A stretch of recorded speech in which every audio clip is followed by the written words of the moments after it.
have Shikhar Quadra, the youngest person in Silicon Valley who has over 500 patents, 500 inventions to his credit. Yes, the young cyber expert is right here with us. Welcome to Yo India TV. And I saw that in this AI conference today, everybody was appreciating you and Zap with your achievements. So tell us a little more about what exactly are the patents related to, those inventions related to, and how did you get to them at such a tender age? Thank you, first of all. I think I was in a very conducive environment where I would have like inventors around me who would be looking at different technology areas. For me, I got very passionate into IoT, Internet of Things, and AI, ML, later on generative AI. So for me, it was about the infusion of different technologies. I loved playing around at an early age with different hardware and software interfaces, and eventually I wanted to put them or reduce them into practice. So for me, the main goal was how we can integrate all of these technology areas together, be it quantum with generative AI, be it AI, ML technologies with IoT, with hardware, software interfaces. That was something that I was really passionate about, and I wanted to just show it how we can do that.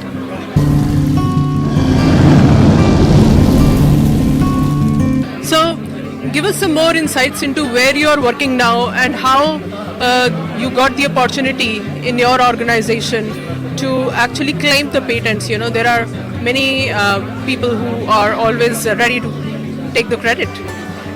Yeah, that's a good question. So back in the days when I was in IBM, there was a very pro-inventing, pro-patenting culture.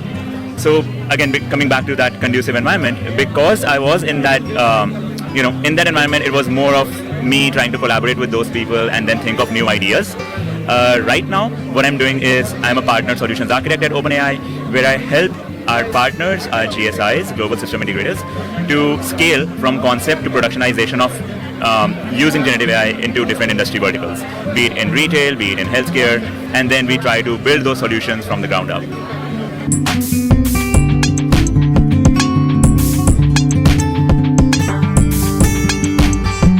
So give some examples, at least a few of the patents that you have done.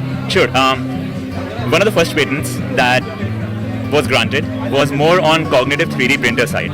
Because I had used in my undergrad like a 3D printer and laser cutting to build some tooling, some technology, and some toys as such. I built a cognitive 3D printer, which enables you to have smart cameras inside the 3D printer, and then at the point when the hardware that you are building kind of deviates from its ideal position. Let's say you are building Eiffel Tower. You don't want it to become Leaning Tower of Pisa, right? You don't want it to become staggered. So there will be nano cameras inside the 3D printer that can kind of strike off at the point or have a slicer at the point where the output is getting deviated from its ideal stature.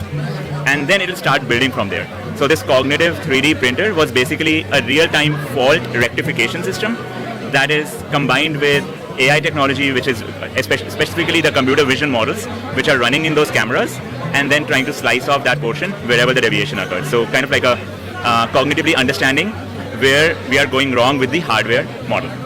Beautiful. So of your 500 plus inventions, which took the longest time and why? Wow, okay. Usually, as you know, it takes quite a long time for patents to be granted.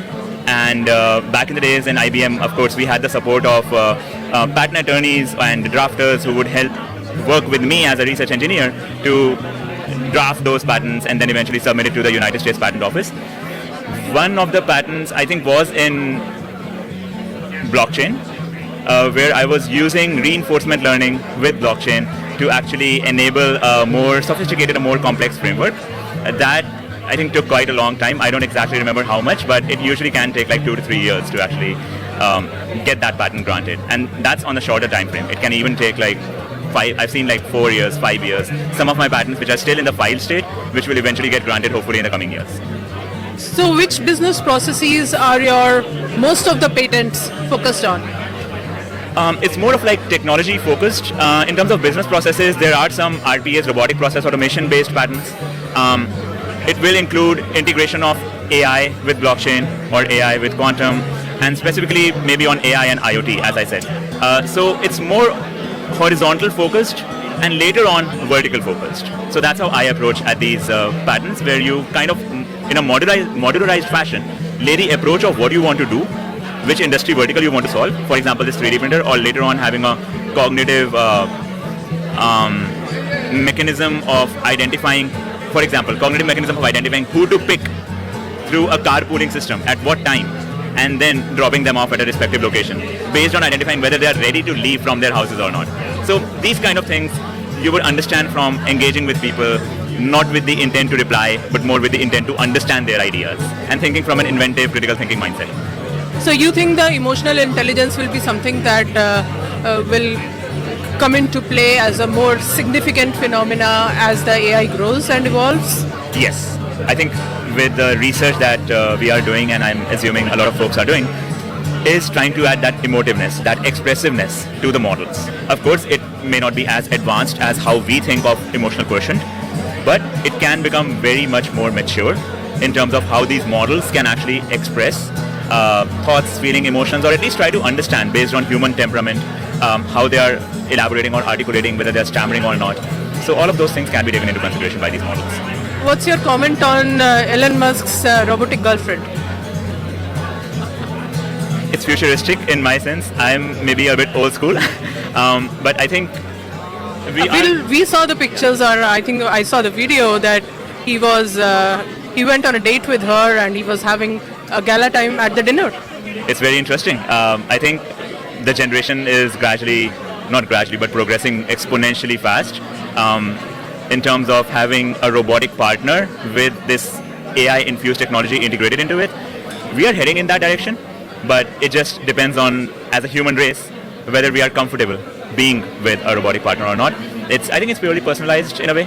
So that would be my quick take on that. So to all the profiles on the LinkedIn who are sharing those free courses by Microsoft and Google and few other companies, that they are encouraging different resources at different levels to take up, to be more AI savvy, and encouraging them to be taking a better path in their career by virtue of pursuing those courses. How do you perceive that? I think it's a great initiative. A lot of companies are focusing on AI in education, AI in different industry verticals. I personally have probably done around 70-80 courses over the past 5-6 years, either on Udemy, Coursera, deeplearning.ai, where you can get short courses. So a lot of people on LinkedIn are also trying to promote those kind of courses, which would definitely benefit the society in the long run. What's your message to all the viewers of Yo India TV who want some good takeaway from today's AI conference?